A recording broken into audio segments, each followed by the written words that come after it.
அம்மா பாண்டவர் குலத்திலே பிறந்த இருவருக்கு மூத்தவர் இருவருக்கு இளையவர் ஆனால் அழகுமன்னனாகிய அர்ஜுன மகாராஜன் யாருக்கும் தெரியாமல் தமிழர் வடிவத்திலே வயதான ஒரு முதியவராக வந்து யாராலும் வளைக்க முடியாத அந்த வில்லை வளையாத வில்லை வளைத்தார் இந்த வஞ்சியாலை கரம் பிடித்தார் எட்டாவது வில்லை வளைத்தார் இந்த இளங்குடியாலை மாலையிட்டார் அப்படியா பத்தாவது வில்லை வளைத்து இந்த பாஞ்சாலியை கரம் பிடித்தார் கண்ணம்மா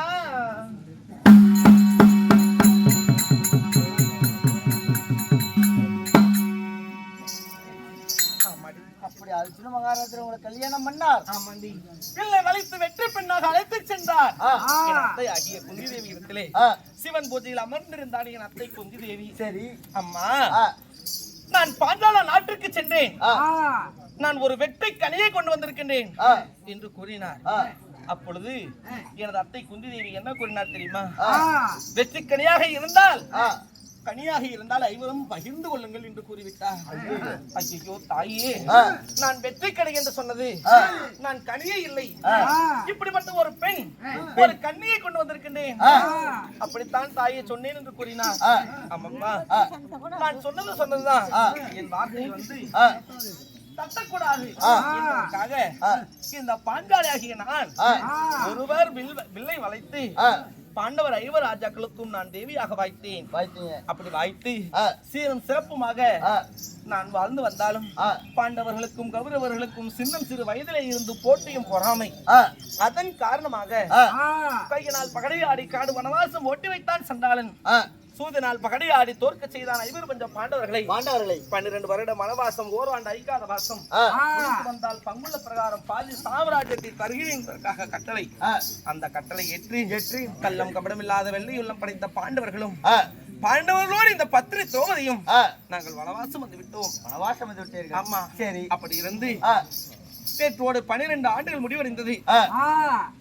அடுத்தது 13வது ஆண்டு காலம் வனவாசம் சஞ்சரிக்க வேண்டும். ஆமா, அதனால இன்று இந்த கணவராகிய தாரா புகழ் படைத்த தர்மபுத்திர மகாராஜரை சந்திக்க வேண்டும்.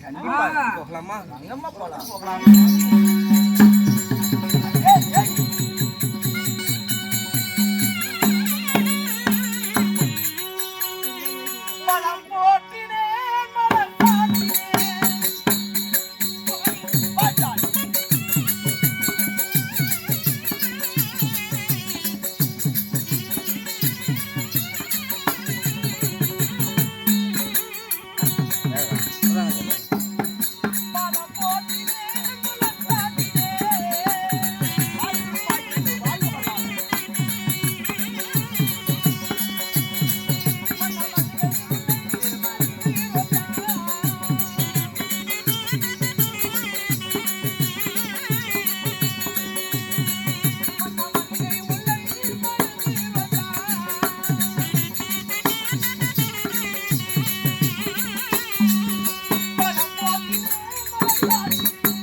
திருமணியிலே மல்லிகை கோங்குதாமரை செந்தாமரை பாரிஜாதம் சொல்லக்கூடிய பலவிதமான மலரெல்லாம் பறித்து வந்து என் பாதத்தை பணிந்து நடக்கிறாள்.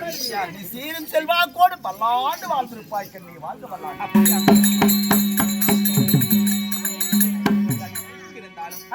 அது சீக்கிரமாக கணவர் அழைத்தால் ஓடி வந்தோம். என்னங்க காரணம்? நாம் இப்போது தவம் சஞ்சரித்து மாப்பாவையாகிய சண்டாளம் திரிபோஜனன் ஜகுனி செய்த வஞ்சகத்தால் நாடு நகரம் நவநீத செங்கோடு ஆளும் படை அனைத்தும் இழந்து நான் இப்பொழுது 12 வனவாசம் ஓராண்டு ஐக்காத வாசகம் 13 போய் வந்தால் மீது பாதி நாடு தருவேன் என்று உத்தரவிட்டிருந்தான். அவன் வார்த்தை கேட்டு நான் இப்பொழுது ஒவ்வொரு வனமாக உண்ணுவதோ காய்கறிகள், உடுத்துவதோ மூங்கிலாடை, நான் படுப்பது வட்டப்பாறை, இப்படி வாத்தியாரம்மா ஒவ்வொரு வடத்திலும் நாம் படாத பாடுபட்டோம். யார் வஞ்சகனாகி காலத்துக்கு மனப்போகும் பாண்டவர்கள் அடுப்புக்கள் கூட்டி சோறு சமைத்து சாப்பிட்டது கண்ணால் பார்த்தோம் சொல்லி யாரும் சொல்லக்கூடாது. அப்படி யாராலும் அடுப்புக்கள் கூட்டி பாண்டவர் சோறு சமைச்சு மனத்துல சாப்பிட்டாலும் சொல்லிட்டா போதும், மீண்டும் 12 வனவாசம் ஓட்டி வைப்பேன். உண்மைதான் அப்படி என்று சொன்னான்.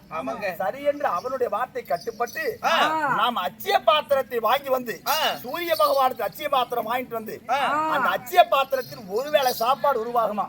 நம்ம 5 பேர் 6 பேர் குளிச்சுக்கிட்டு சூரியன் உதயமாகும் போது ஆண்டவனை வணங்கினால் அந்த அச்சிய பாத்திரம் நிரம்பி விடும் சாப்பாடு. சரி இல்லையா? அடுப்புகள் கூட சமைக்கவே தேவையில்லை. ஒருவேளை அமுது உண்டு, மீது 2 வேளை காய்கறிகளை உண்டு வாழ்ந்து வந்தோம் 12 ஆண்டு காலமாக. சரி இந்த ஓராண்டுக்கு எப்படி உத்தரவிட்டிருந்தான்? எப்படி இந்த ஓராண்டு காலத்திற்கு இவர்தான் பாண்டவர் என்று ஒருவருக்கு தெரியக்கூடாது, உருவம் மாறி தெரிய வேண்டும். இவனதான் பாண்டவன் யாராவது பார்த்து வந்து சொல்லிட்டானா மீண்டும் வனவாசம் என்று சொல்லியிருக்கிறார். அந்த கபருவரா தாத்தா கிட்ட கூத்த நீங்க டீ கேக்குறாங்கன்னு சொல்லிட்டு முடிந்து விட்டது. நாளை 13 ஆக போகிறது. நாளை அங்க படுத்திருக்காரு போ பிறக்குமே. இந்த ஓராண்டு காலத்திற்கு நான் என்ன செய்ய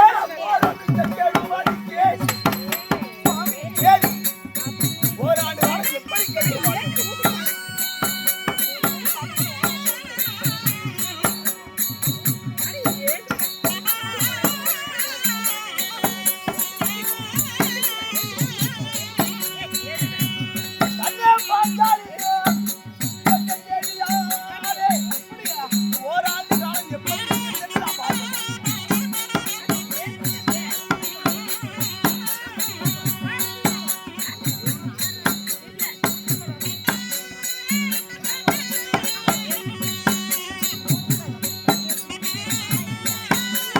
வீட்டுக்கு போயிட்டு வா.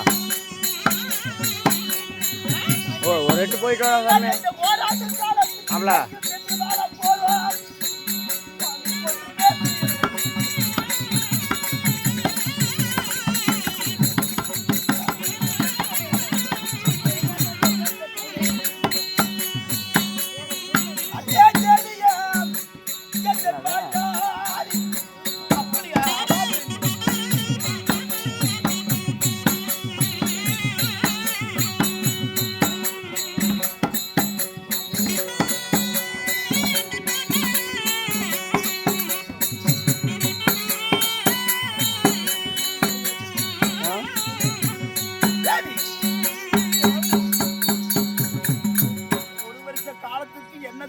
ஒன்றுமே புரியவில்லையே கண்ணி. எங்கு செல்வது, எங்கு சென்று உயிர் பிழைப்பது, இனிமேல் எப்படி வாழ்வது என்று ஒன்றும் தெரியவில்லை.